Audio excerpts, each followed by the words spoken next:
Hello guys, what is up? I'm Tyler Rich. I'm a marriage and family therapist, and this is my channel devoted to answering your questions and talking all about how to live a richer, more fulfilled life. In today's video, I'm going to talk all about 10 common counseling myths.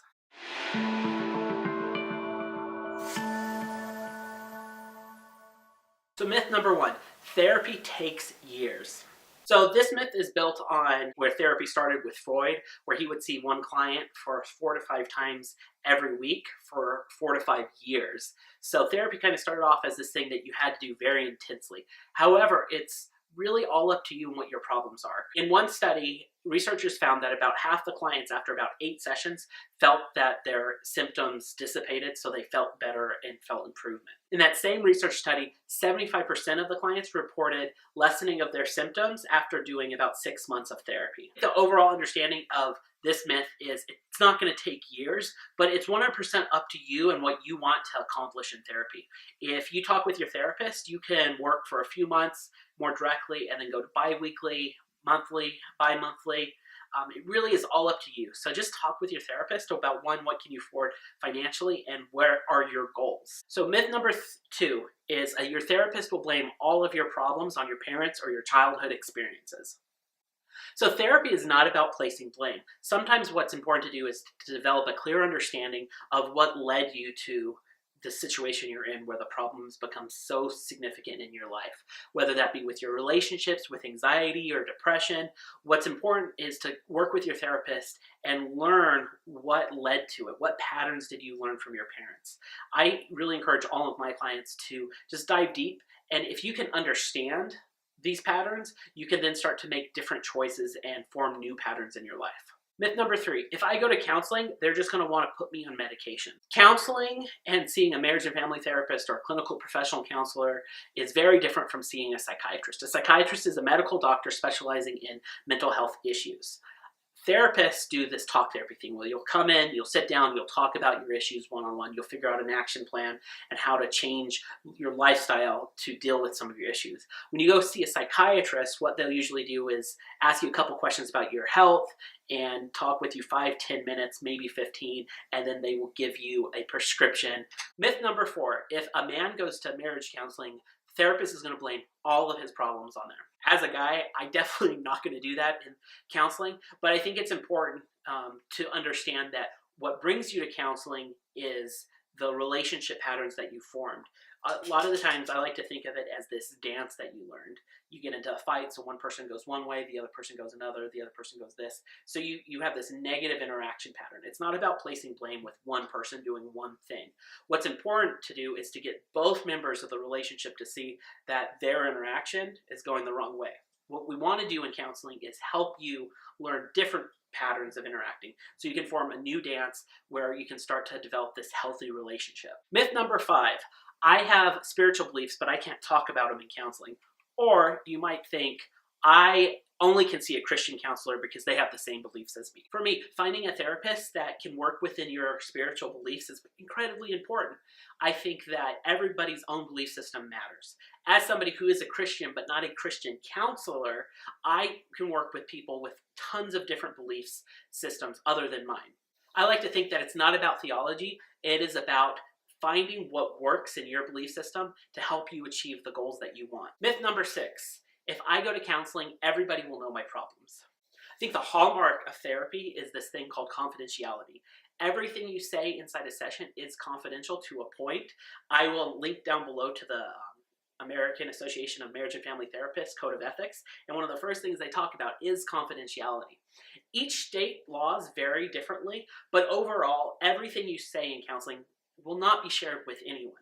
I always tell my clients, if I run into you in public, I'll smile at you just like I smile at everyone, but I won't walk up to you and say, hey, I'm your therapist. You can come up to me, but I would never approach you. The limits, though, to confidentiality are things like report child abuse, you report elder abuse, suicidal thoughts, or homicidal thoughts. Any of those things have to get reported.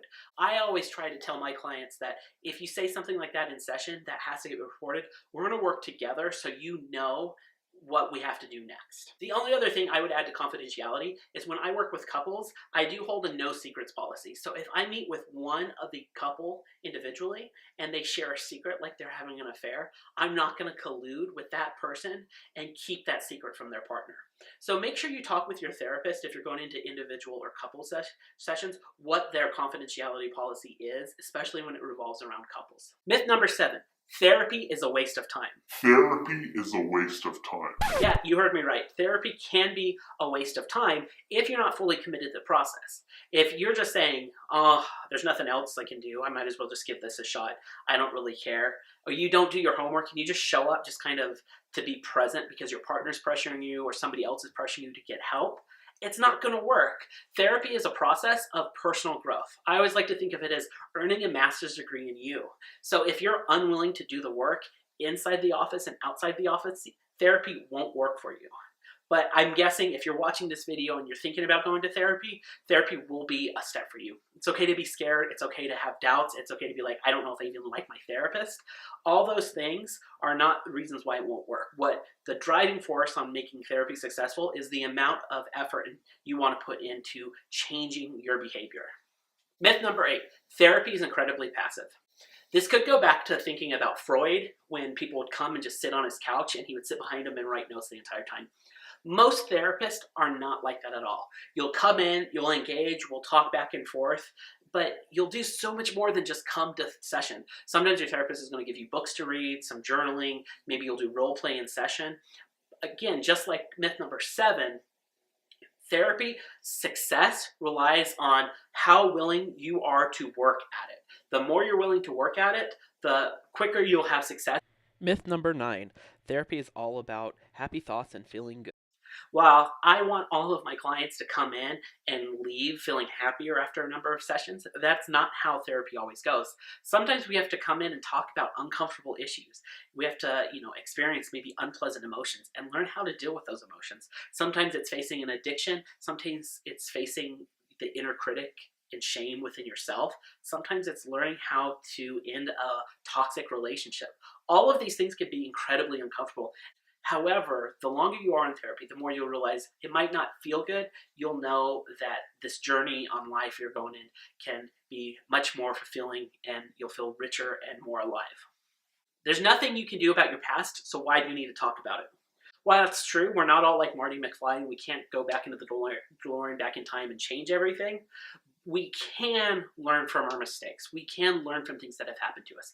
I always like to think of your life as a story, and when you read your story, you can understand why you've gotten to this point. It doesn't change anything, but if you can have a deeper understanding of what's led you to this point in your story, you'll be able to make different changes in the future without repeating some of these same negative patterns that you've done time and time again. So it's not about changing the past, it's about understanding the past and giving yourself a new direction in your own life story. Hopefully this video was helpful. If you feel that you might be ready for counseling but don't quite know, I developed a free questionnaire that you can fill out to see if counseling is right for you. I'll have the descriptions and the links below. And you can also text Richer Life to 44222 in the United States only, and all standard text message stuff all applies. So thank you guys for watching the video. Thanks guys for watching this video. Feel free to leave comments and likes and subscribe all below. I have other videos you can watch. You can subscribe. You can check out my Patreon page, my podcast, any of the social media. Feel free to reach out to me in any way possible. And thank you again for watching this video. I don't know if I need to say much. I'll probably just cut it. We're just going to say cut it.